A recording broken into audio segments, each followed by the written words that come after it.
Welcome back. We find ourselves in another week of this global absurdity. The Americans are currently conducting a war with all the strategic discipline of a toddler with a glitter cannon, while back home in Britain, we've decided that the most effective way to manage a fuel crisis is to tell the public to just pretend there's plenty of petrol, and keep your fingers crossed. We begin with the American president, Donald Trump, who has officially traded diplomatic pressure for drunk uncle at a wedding. On Easter Sunday, while most of the world was looking for chocolate, Trump was on Truth Social declaring Tuesday to be power plant and bridge day in Iran. He didn't stop at strategy, though. He demanded the Iranians open the fucking strait, you crazy bastards. It's a bold new tactical approach. Their plan is apparently to scream profanities at a foreign power until they surrender out of pure bewilderment. I suppose it's one way to conduct foreign policy, though I suspect the State Department's new job description is mostly just professional apologists for the Commander-in-Chief. The Pentagon continues to insist that Iran has zero air defense. This is fascinating, given that this week alone, their Air Force has managed to lose an F-15E Strike Eagle and an A-10 Warthog to these non-existent systems. Apparently, Iran's secret defense weapon isn't a radar-guided missile system at all. It's a very lucky man with a slingshot and a grudge. Their pilots are falling out of the sky with such alarming regularity that I expect the Americans to be conducting future operations with paper airplanes and aggressive language by July. It is truly the first war in history where the only thing unparalleled about their air superiority is the speed at which they are donating hardware to the Persian desert. Trump has been busy rebranding the rescue of a downed pilot as an Easter miracle. It was a miracle that cost their taxpayers $500 million and involved blowing up two of their own perfectly functional C-130s just to ensure the Iranians didn't re-gift them. It's not a rescue mission. It's an $500 million egg hunt where the prize is a pilot and the basket is the Americans' entire logistics chain. Finally, back home, the UK is facing a petrol shortage so severe that pump prices have hit £1.90 a litre. Our government's advice is, naturally, don't panic, which, in British, is the official signal to immediately drive to the nearest forecourt and fight a pensioner for the last 3 litres of unleaded. While Trump is threatening to take the oil, we are currently trying to take the bus, but we can't, because the bus driver is currently in a 3-hour queue for a drop of diesel. The Great Reset is well underway. We own nothing, we have no fuel, and if we're happy about it, it's probably because the fumes have finally gone to our heads. Conclusion.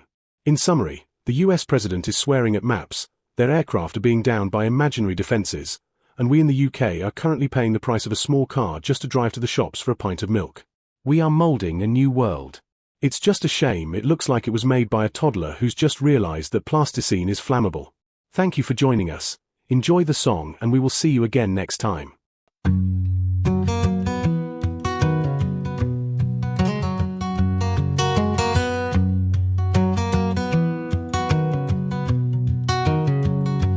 Woke up this morning, climbed into the sky, had my Mach 2 engine and my head held high. I was feeling like a king in my titanium chair, the baddest bird that ever rode the air. But then the light turned red on the cockpit screen, the loudest alarm that I ever seen. Oh, I got them low altitude for 15 blues. Had a $1 billion ride, now I'm walking in my shoes. Yeah, I was screaming through the clouds, feeling so refined, until a lucky little missile came and blew out my behind. I reached for the stick, but the stick wouldn't play. I told the tower boys I'm having a real bad day. I pulled the yellow handle and I hit the breeze. Now I'm hanging by a silk string over the trees. My wings are in the cornfield, my tail is in the lake. That's a whole lot of tax money for a small mistake.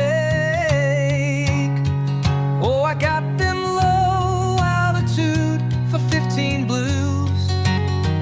Had a $1 billion ride, now I'm walking in my shoes. Yeah, I was screaming through the clouds, feeling so refined, until a lucky little missile came and blew out my behind. I'm sitting on a stump, waiting for the van, thinking about the paperwork and the flight line man. He's gonna ask me, son, where'd you leave the jet? And I'll say it's scattered around the county, but I ain't found it yet. Yeah, give me a bus ticket, I don't wanna fly no more. Just keep me on the ground, where the missiles don't come around.